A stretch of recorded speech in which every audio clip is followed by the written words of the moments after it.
The then AP commandant looked at me in the eye and asked me, "Kennedy, if this was an emergency, is this the same pace you'd respond with?" Before I could answer, my cousin asked me another question.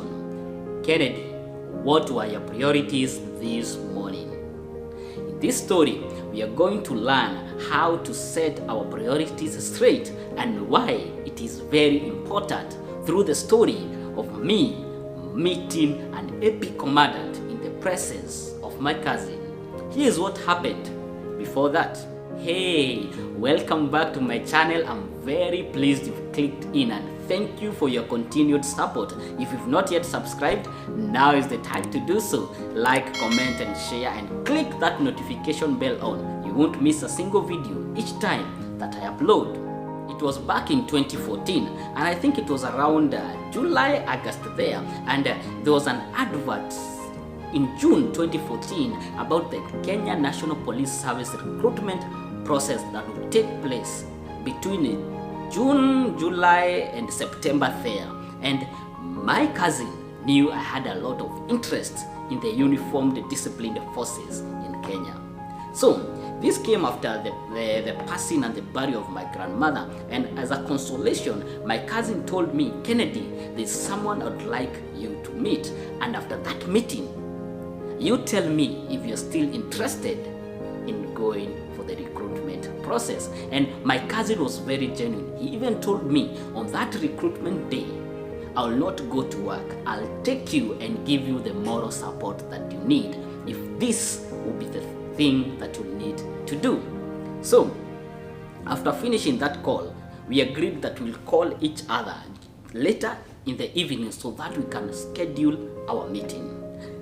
He called me in the evening and told me, "Ken, I would like you to come to Thika on Sunday at 9:40, 9:45. That's when the first service at PCA and Elijah Kagiri Memorial Church will be over. And kindly be on time because the guy I want you to meet will be leaving to Isiolo that morning."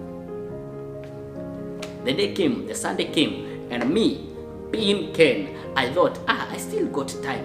Between now 7 and 9, and since I'm in Ruiru, this is around 30 minutes drive, and by Nissan or by bus, it's around 40 minutes, given that the Nissan might stop and have stopovers to pick and drop. And I said, I'll just go later. I'll leave here at around 8:45 or 9 so that I'll reach Thika on time. Shock on me. I decided even to attend church at my local church, PCA Rido Town Church, the first service, and after that, I'll go direct to Thika.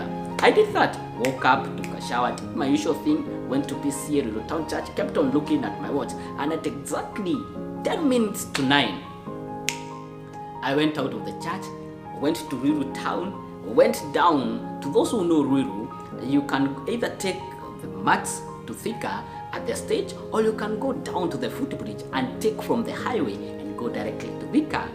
So, to save time, I decided I'll go to the highway and take a mat, head to Thika.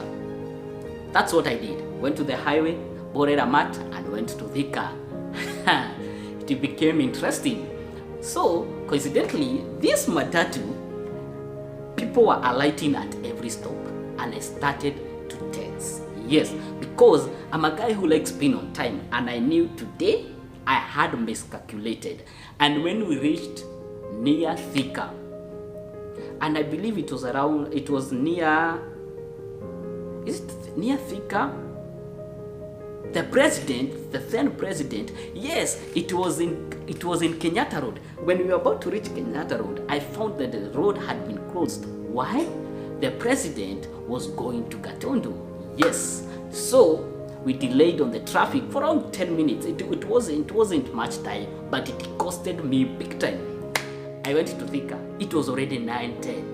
I boarded a motorbike and went direct to Memorial, to the Jakagiri Memorial Church. Wow. I met my cousin and his friend. He was almost leaving. My cousin is a church elder. The friend I was to meet, my cousin, is also a church elder who happens to be an AP commandant then. I don't know about now.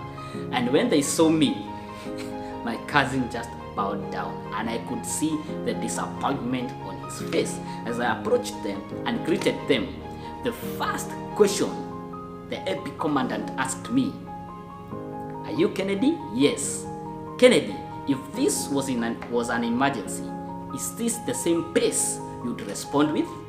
And I tried to justify that, I boarded the mat early, but the road was closed since the president was passing by. But he looked at me and told me, an emergency is still an emergency. With all those factors considered, is this what you would have told the people? I found that my explanation was hitting a hard rock, and as we conversed and we later ended the conversation, I could tell that he had not been really pleased with me that morning, and I felt a little discouraged. My cousin did not help either. He looked at me in the eye and asked me a good question. "Kennedy, what were your priorities this morning?" Wow. I thought since he's a church elder, he'll understand that I had to go first to my local church before I headed there. He looked at me and told me, "Ken, this is a church, and it's still the same Presbyterian church that you attend. And remember, a church can make or break you." And as I tried to internalize on that, he told me, "If it was a job interview, you have lost, and God will remain to be God." Yes, that's what happened. I went back to Ruiru, stayed, and I really gave a good thought about what I've been told. And the recruitment day came. Fortunately, he is a man of his word. Still today, he took me to the recruitment, and the rest is history. I was not recruited, and eventually the recruitment process, if I remember well, ended up being challenged in court, and it was repeated. If I'm not wrong, the recruitment process of that year ended up being repeated. The courts nullified the recruitment process. And today, I ask you, what are your priorities? Are you doing the things that you have planned to do, or have you faced a lot of distractions around the way, and you've been distracted and diverted from what you had set to do? And as I was researching, I found there are so many ways of keeping your priorities in check, of keeping your priorities straight. But I found 3 to 4 ways really working very well. First, identify what you want to do. After you know what to do, you sit down and ask yourself, what is the most important thing here? About all the things you want to do, start with the most important. Write them from top to bottom. Then the third thing, set a date and time to do them. And the fourth thing, do it and do it again. Repeat the whole process. Identify, list them in their order of importance, and set a date and time. And the fourth, do it and repeat it. That's how you'll end up setting your priorities straight. Until next time, stay safe and stay blessed. Don't forget to set your priorities straight.